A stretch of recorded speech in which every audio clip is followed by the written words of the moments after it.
Hello, good afternoon. We're back with The Healthy You, a conversation with Dr. J.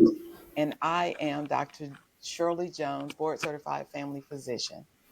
Today, I am having a conversation with a classmate of mine. We trained together at Meharry Medical College as allopathic doctors. And what's amazing is we haven't seen each other in years, and we both have come to the same conclusion. So stay tuned for our show. And I have Dr. Akili Muhammad. Welcome. Thank you. I appreciate the opportunity. It's good to connect with you. Good to see you. We are on a similar journey with similar mind frames. You know, a lot of times that's what makes us feel comfortable is when we see other people doing what we're Yes. doing. So tell us about what you're doing right now. Okay. Well, I am currently opening an office in Columbia, Missouri.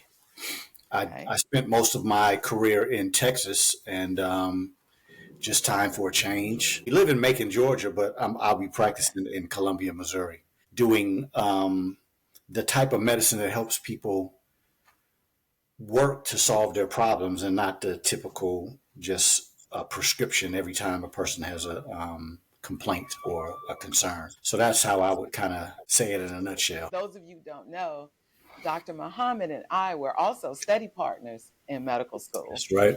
And we went through the same training, so it's interesting that we both came to the same conclusion. So Right. when did you first realize that we had been lied to in our training? Yeah. I think it was, I remember the day like it was yesterday. I was sitting across the table and I put all the ladies' medications on the table, and there were 14 pills altogether that she was taking. She told me I feel bad when I take my medication, and I feel bad if I don't take my medication. And so I was sitting there talking to her, and she fell asleep. And I remember getting angry. I was like, "How the hell does this woman go fall asleep on me while I'm talking to her?" Right? And then the next thing I know, I was coming up from having passed out my doggone self. Right? And so that day I left my office and I was frustrated. I was like, man, I got all these friends making all this money in Houston doing real estate. And I'm struggling in this practice, not really making a lot of money at that point. You know what I mean? And after that, it just was like God just kept putting these different things in my path that Hmm. had me challenging. You and I used to study, and we had other study partners, but we Right, studied. You know what I mean? We right. weren't trying to cheat through school. We always Hmm. talked about the fact that we needed to know this information because we really wanted to be people's advocates as a physician and not just doing things just to do it. You know what I mean? And so Right, that's right. what happened. I started to wonder. I was like, what is it that that lady in particular, but then other instances started happening and started making me question, like, okay, do you really have the best ideology? Do you really have the best answers? And it just started making me question. And then I would run into a chiropractor, which when I left medical school, I don't believe I had any respect for, right? Herbologist, Reiki therapy.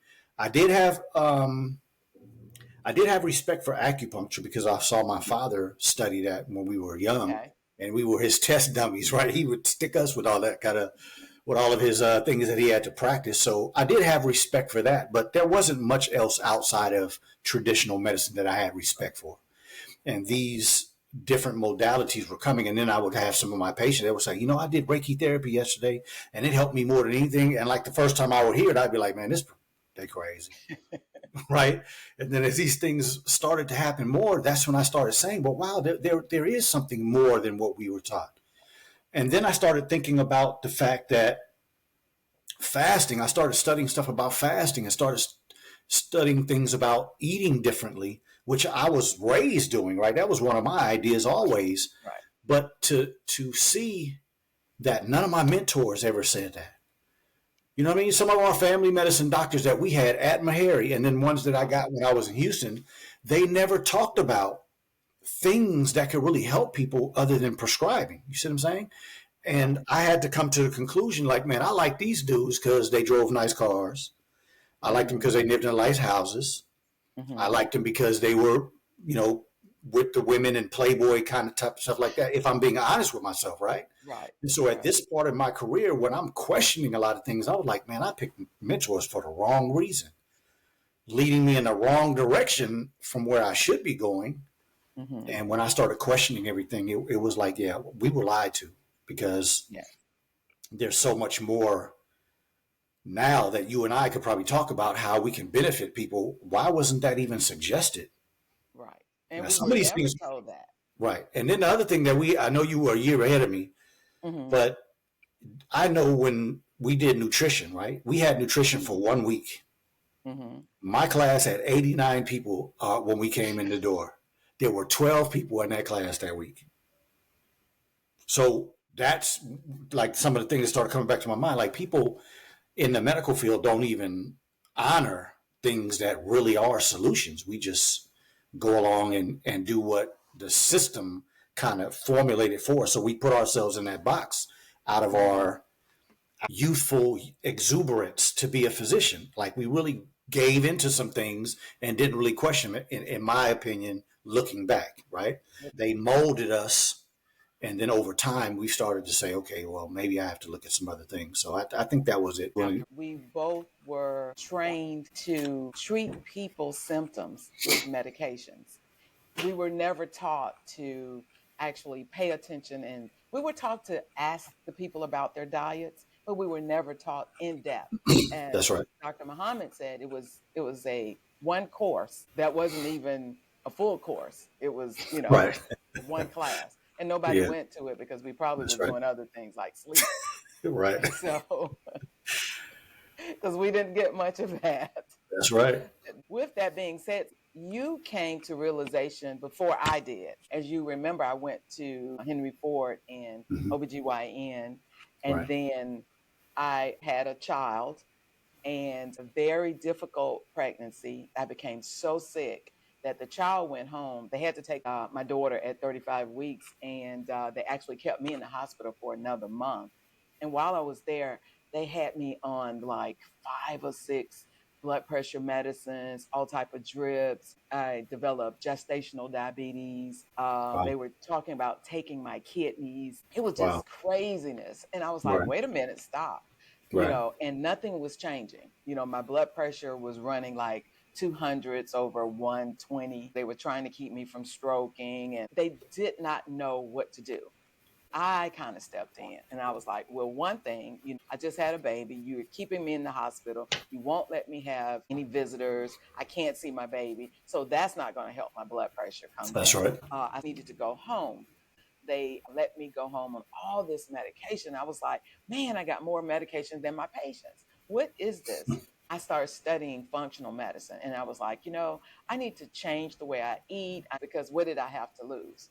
You know, Right. on the other hand, I wasn't getting better with all these meds. That's And then right. on the other hand, might as well try. And so the more I studied and realized, I actually changed the way I eat. I cut out most meat. I went to just chicken and fish, but I cut out all the other stuff, just did veggies and fruits and cut out the sodas. And I actually end up dropping about 80 pounds, and I came off all the medication. Was a lot healthier by changing my diet. And it That's right. wasn't so much exercise because we were residents. I was doing fine. I was diet control. And all of a sudden, menopause came and it betrayed me. And my sugars went poof, and I was Wow. like, what the crap? Yeah. I couldn't get my A1C below, say, about 10 or 9. So that's when I decided to go vegan. Ever since then, I've been vegan. That is an amazing testimony, Shirley. Wow. I knew you had a tough pregnancy, but I did not know all of that. That's an amazing testimony. Yeah. That's amazing. Let's talk about Imhotep's mantra and the pillars Mhm. of good health. I noticed on your website you go into that. It goes right back to what you just finished saying, right? We were trained. I was trained as a young person by watching my parents and then what they told me to or not to do, right? Some people call it training, some people call it conditioning. I think they're one and the same in some areas and then Yes. different. But I was always, with my brothers, we were always considered the weird eaters at school. We were considered the rabbit food eaters, you know what I mean? Because my Mm-hmm. mom was trying to do things that were more healthy. And then that kind of stuck with me. I mean, I veered in medical school and in college, probably a long way away from what I was taught. But when I got closer to, I think, residency program, and then after residency program into, my career, I said I didn't want to be that doctor that was fat and smoking on medications and telling people what they should be doing. I wanted to be the example, and that there would never be a person that would find me out in public or find me in some situation and seeing that I was being hypocritical and saying one thing and doing something different. And I remember being on 5 meals a day, because that was about late 90s going into early 2000s. That was the reality. Everybody was like, 5 meals a day is the best thing to do. Right. And so I was working out early in the morning before I would go to work, and I would almost pass out like every day. When I got back to the house and started to cool down, sometimes I couldn't even stand. I had to sit down and drink some juice or eat something, right? And then I immediately started studying other things, because I said, this just doesn't make sense, and came to the conclusion that that was keeping me from having any sugar stores. If I'm eating 5 times a day, my body doesn't have to store anything because I'm feeding it all the day, right?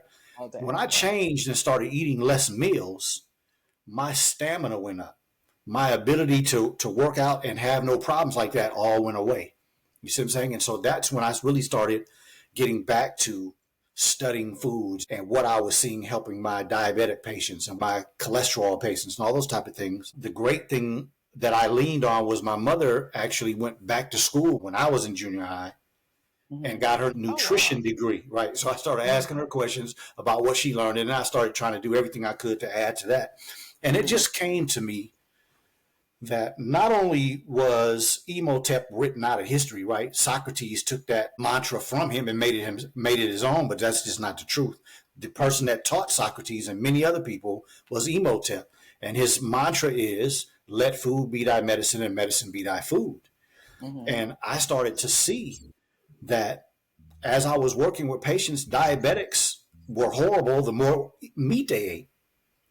We know what we're told and taught by all these food corporations, right, about no pasta and all that kind of stuff, the rice and sugary food. And yes, I understand that, and that still is true. But I had never read or seen anybody say that meat was a big culprit in diabetes. But I was asking my patients, just decrease your meat.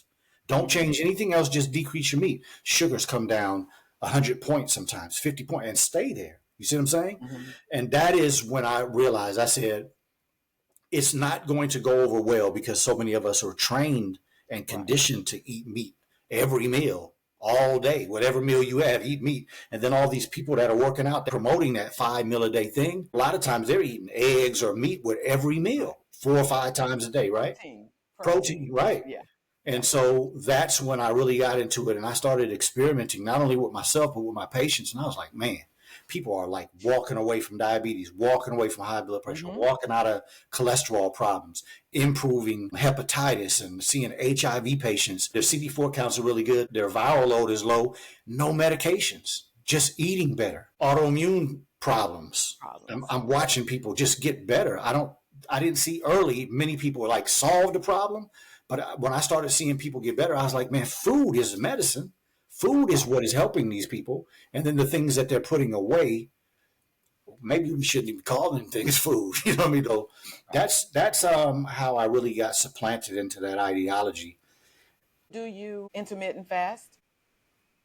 I don't intermittent fast because, and I'm not saying that it's bad. I just don't do it.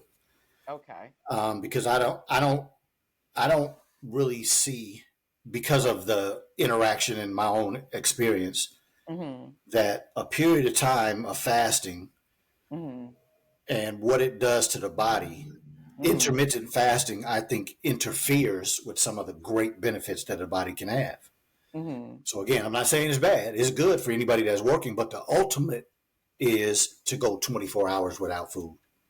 And when you do that, you start to repair the body starts to build itself, and then on top of that, you start renewing, right? So we're not talking about just repair anymore. We're not talking about rejuvenating. We're not talking about renovating. We're talking about a brand new stem cell being produced in this fasting reality. So people have to understand that in discussing the human body, a stem cell is making you brand new. It's returning you Right. to having a status like a baby. Mm-hmm. So that is a whole different reality. Intermittent fasting is excellent, but fasting on a 24 24 hour hours. clock, right? Right. And then even sometimes doing that for more days, you are Right. renewing yourself. You're literally healing the body and ridding it of any negativity that could be there. And so that's why I don't do intermittent fasting, because it's like if I came to you and say, hey, look, if you choose this plan, we're gonna give you $1,000 a patient. If you choose this plan, you get Mm-hmm. $10,000 a patient. I'm Mm-hmm. not going for the 1,000. You see what I'm saying? I want the one Right. that gives me everything and mostly what I can get. And so that's the only Right. reason I say I don't intermittent fast. But I pray people understand that they're both good. To a lot of people do not understand fasting. And when you say 24 hours of fasting, what does that include? Or what Okay, does it so not include? right. So today, after we finish our program, I'm gonna eat. Mm-hmm. I haven't had anything to eat all day. I'm drinking a little water and a little juice now. Mm-hmm. But when we finish, I will eat my meal. Well, my lifestyle right now is one meal every 48 hours. So Okay. typically, I'll eat tonight, won't eat Mm-hmm. tomorrow. And so my Mm-hmm. next meal would be on, today is Tuesday. It would be on Friday. I'm sorry, Mm-hmm. Thursday. You see what I'm Thursday. saying? Okay. Yeah. Okay. Okay. But At a the same fast, time. right, approximately the same time, right. Mm-hmm. But I consider a fast a Mm-hmm. 24-hour period with no food. Okay. Now, you And can no drink drink. water, you can Oh, drink tea, water. you can have coffee, as long as you don't put too much Sugar. sweetener in it, right? Yeah, things of that nature. Okay. But it's so beneficial to the body because we're looking at so many different medical problems that are related to meat eating, right? And one of those Right. is colon cancer. Another one is stomach issues, these different Mm-hmm. type of things. And so there's been a lot of research on extending the time in between heavily digested foods and what that does to actually give the body time to rest, give the body time to overcome, absorb everything. A lot of people don't take in consideration that in this conversation, if people would just think, like, what did I eat for breakfast? Well, maybe I had some eggs, I had some toast, I had some bacon, hopefully it's turkey or something else, right? Or any Okay. type of sausage or stuff like that, right? But that literally is going to take you 6, sometimes 8 hours to digest. And Mm-hmm. here it is that you're eating something for lunch and you haven't even finished digesting your breakfast. And then you're going to do the same thing at dinner. So this is a continuous reality for most people in the American mind frame of eating three meals a day. And then if we move it up to like those people that are eating 5 or 7 meals a day, they never stop digesting. You Right. see what I mean? So it Right. doesn't even make sense from a scientific perspective of just looking at the basics that the body does. So when you start taking more time in between meals, your body has a better ability to balance itself, to digest everything, to absorb everything, and actually put it in the body so that we can use it. The unknown, I shouldn't say the unknown, but the untapped in reality about medicine is that doctors don't even know these things. And so they're sitting and telling you, as a diabetic, a disease of overabundance, they're telling you to keep eating all of these meals, Right. right? Eating meat, right? Mm-hmm. That's And meals. that's You're absolutely acceptable right. in an ADA diet. And Right. I honestly have never seen anybody, And the food pyramid. right? Now, And Shirley and I one, have been in this yeah, field now for 28 years. That's how 28 long ago years. we finished school. I can say, and maybe she could chime in, I've never seen anybody solve diabetes with an ADA diet. I've never Never. seen a person solve diabetes with medication. And we just Never. heard your testimony that you Right. changed your diet and got off the medications. Mm-hmm. And I think that's what people need to hear. And that's why we're having this conversation. But it's very, very, very important. Your patients that you introduce fasting to, the 24-hour fasting or 48-hour fasting, how do you get them to agree? Let them know that the first time that I ever heard somebody tell me that they were fasting, my response was, if I did that, I would die. Because a friend of mine he told me that. And so it's like anything else in life. Shirley and I went to Mm-hmm. school. We came out of school. We went to a residency program. What's a residency program? It's training. You're Mm-hmm. practicing while you have people that oversee you to make sure you don't make any mistakes. And that is our duty. The actual word physician in Latin means a teacher or an instructor. And so Mm-hmm. as a physician, that's what we should be doing, is living a life so we can support people to come into a place of better understanding, and then you start getting some different results. So that to me is the reality, that when I sit down with somebody who's never fasted before, I'm not going to tell you, hey, I want you to fast for 24 hours. Hey, why don't you just fast from breakfast and see how you feel? Let's do it for a week. Let's do it for a couple of days. If you do that and you have good experiences, okay, now let's try 1 or 2 days where you fast breakfast and lunch. Let's see how you feel. How do you sleep? What's your energy like? And when people start doing that and they start getting benefits, now they're ready. I don't have to try to force anybody. I'm just Okay. showing you a way to kind of walk into it, see the benefits. And usually when people see benefits, they'll be motivated themselves. So that's kind of how I work it.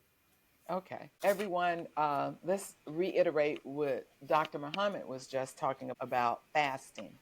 And fasting helps your body to renew the stem cells. Stem cells are the cells our body creates to create a new you, new nerves, new everything. That's And right. so fasting allows your body and your liver and your brain to reboot and start over.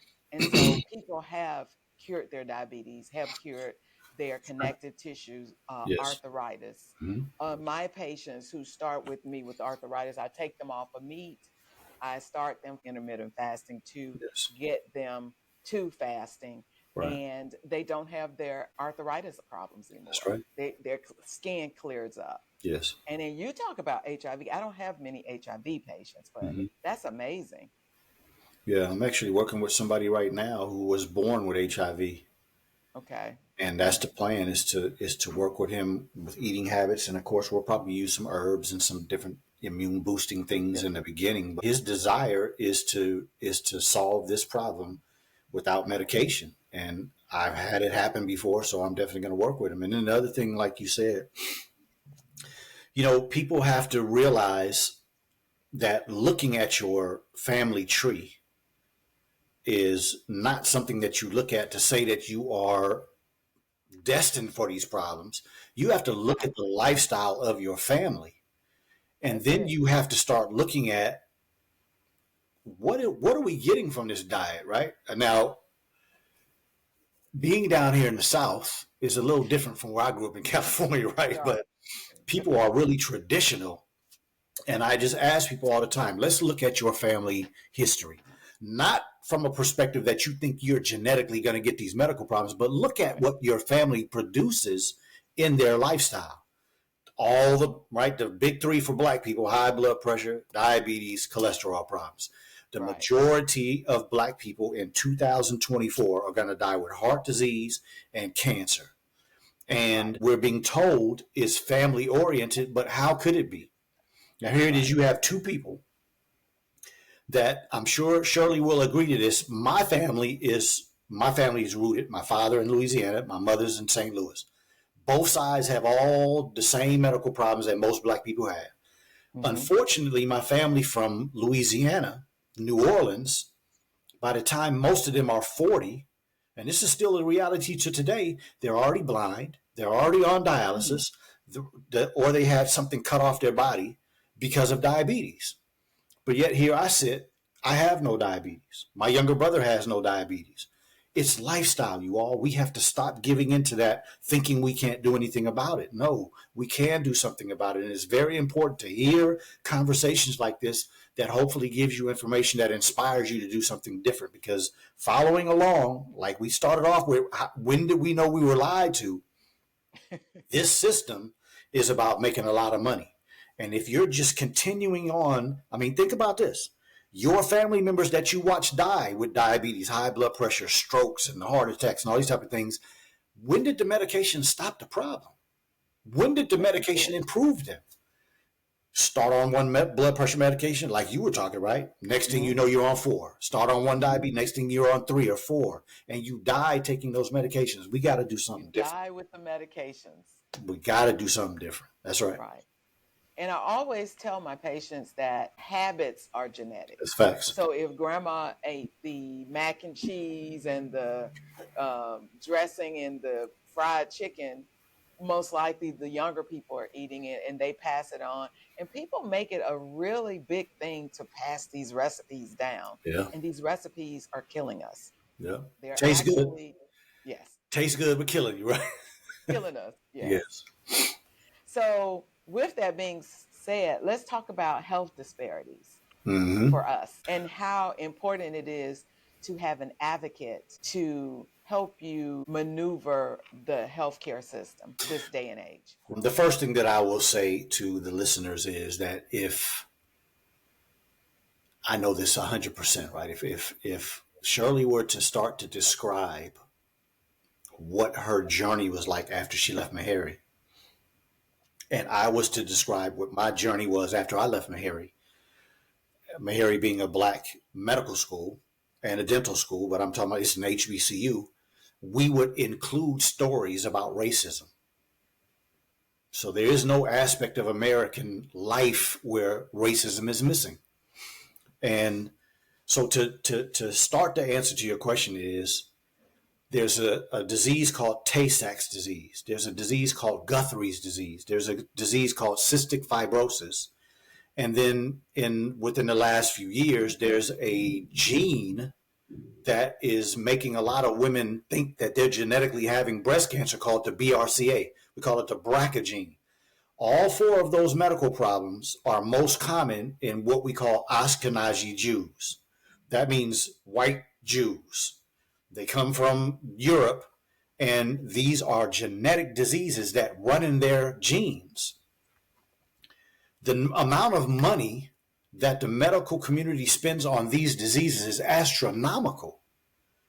And yet, sickle cell disease, sometimes $4 million this year, maybe $8 million another year. So we're talking about hundreds of millions of dollars that's spent on these other diseases to research them and find cures and find how people can better. And there's very little money spent on the things that come in our genetic line. And so to me, some people are like, well, why are you all talking about racism? We're not. We're expressing to you the reality of the business that we're in.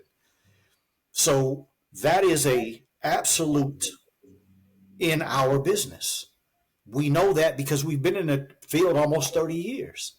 And so when we see black women dying of breast cancer earlier than any other race on the planet Earth, we can't come to a conclusion, not an awake physician, not a physician that's paying attention. You can't come to a conclusion that black women all over America are just inconsistent. They're not responsible. That's impossible to say that. It's got to be part of the system. Then we go to what your field was going to be, OBGYN, right? When we're talking about the last 40 years, black women are dying in hospitals. Black children are dying in hospitals astronomically more than other races. How is that happening with all the technology that we have? So these are things that we have to, number one, know if you've never heard it before. And then number two, you have to understand the question is, what's going on with the health disparities? Well, just by me saying that, you understand, because it's the same thing. If we start talking about men and prostate cancer, black men and lung cancer, black men and heart problems, it's the same reality. We die faster than any other race of people. And we don't represent but approximately 12 to 13% of this nation's population. So those numbers don't make sense unless something is going wrong in the system.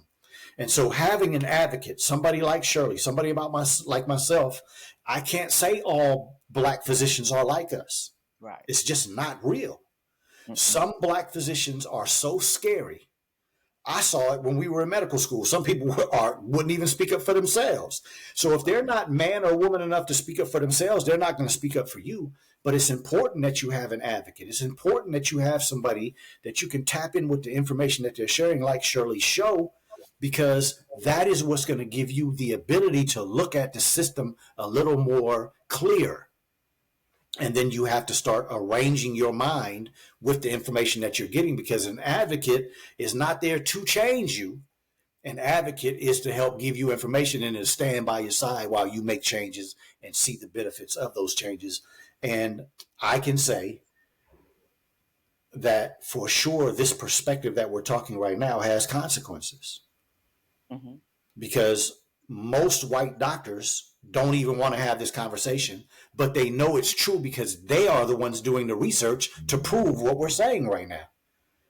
And so we have to be bold when we step out. We know that sometimes we're putting our own careers on the line, but Shirley has known me since medical school, and I always was the one that would speak up. And matter of fact, some cowardly people would promote me. They would kind of like build me up to go speak, and then it was time for them to back me up. They disappeared. They would disappear. Yeah. Right? We've Right. been in those situations. So these are two people that were always involved. These are two people that you all are listening today that always stood 10 toes on trying to do the right thing. I'm not trying to paint myself being perfect, nor her, Mm-mm. but I've known her that long to be an advocate, a person who wanted to practice medicine for the right reason.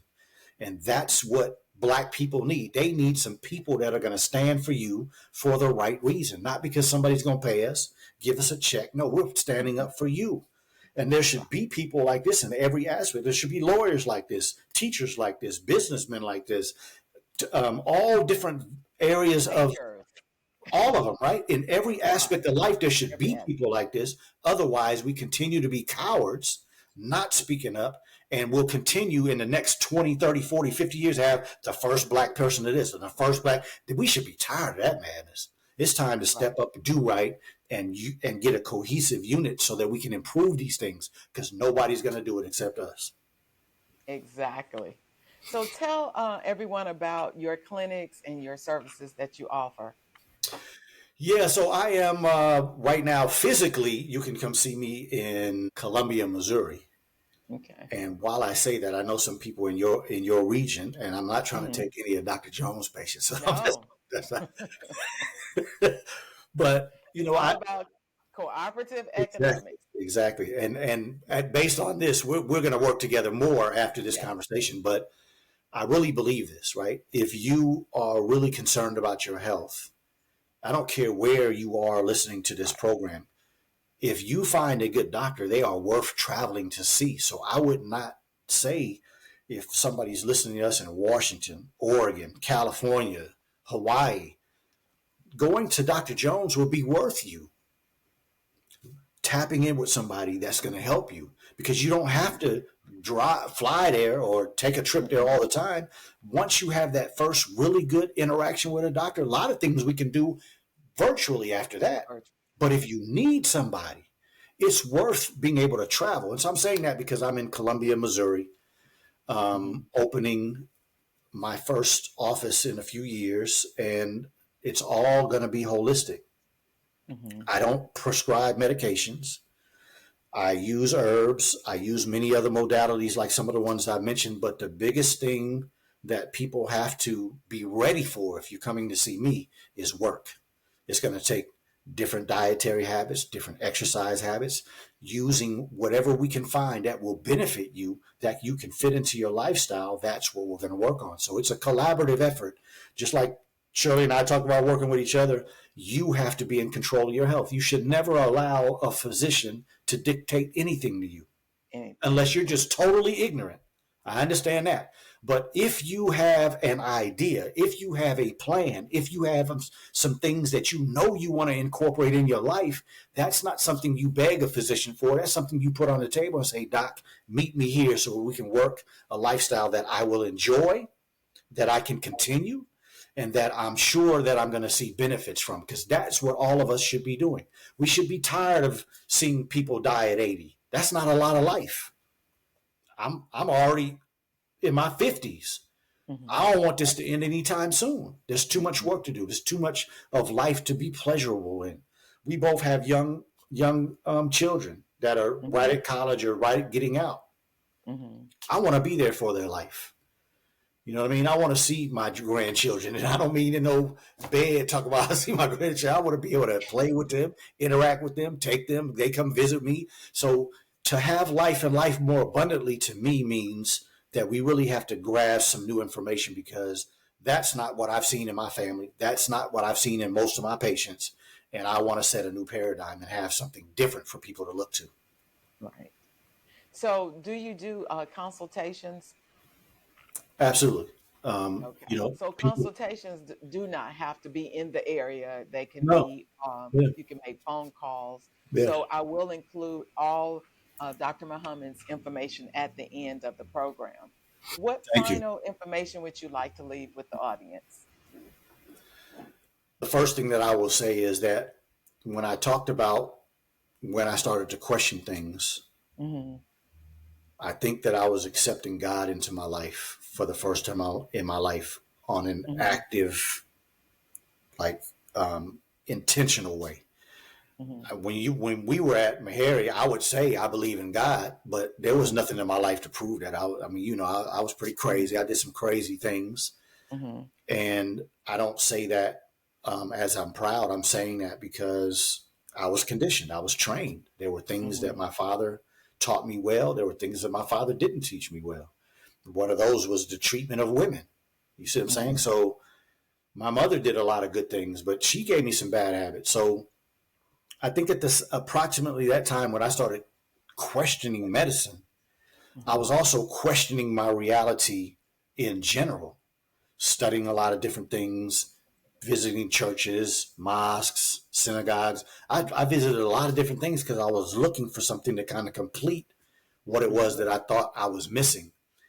And that led me to putting God first. And so that's my philosophy. So I'll just ask somebody, right? If you have a human body that is sustained by the universe, or we'll say on the earth, plants, right? Because you eat from plants, you drink water, you do things Mm-hmm. to sustain your body. What can a pill do for a body that's sustained by things that God made? We just finished both agreeing that people take medication all their life and never solve the problem. That doesn't Mm-hmm. sound like God to me. God is a fixer, a solution oriented reality. When you choose God, things are supposed to get better. That's why I use the Right. scripture, life and life more abundantly, right? So when a person gets new information, we have to start fighting tradition. And we can't say, oh, that's crazy. I've never heard that before. You got to say, okay, wow, that's something new. Let me look into that. Because we walk around with these computers, right? We call them phones, but we got Right. computers. You can look up anything, any time of the day, and get some information. And I am not saying that all the information that's out there is good. Shirley, I'm sure can attest. A Right. lot of stuff on social media is horrible information. A lot of stuff on the internet, horrible information. So you have to, again, have an advocate to help you with some of these things. But the point that I'm getting to is change is most important, right? When Barack Obama was running for presidency, he said, change you can believe in. And in my personal viewpoint, that's one thing I think black people struggle with because we're so Change. consistent on tradition Mm-hmm. that we're resistant to change. But if we would really look at us overall, like not your microcosm, what's going on in your family if things are good, but look at black people in general, we resist change, and it's, I think, leading to a lot of death. So look into my website, look into Shirley's website, listen to the information, and just challenge yourself. Pray before you listen, pray after you listen, whatever you want to do, but ask God to give you the clarity because your life is worth work. We can't work hard at a job and then say to hell with my marriage. We can't work hard in such and such pace in your life and then eat whatever you want to. That's affording us some pretty horrible lives, in my viewpoint. Awesome. Awesome. Well, Dr. Muhammad, this was a wonderful show. I enjoyed talking to you and reconnecting. The healthy you. Thanks for tuning in. And just remember, plants are healing. Have a good day.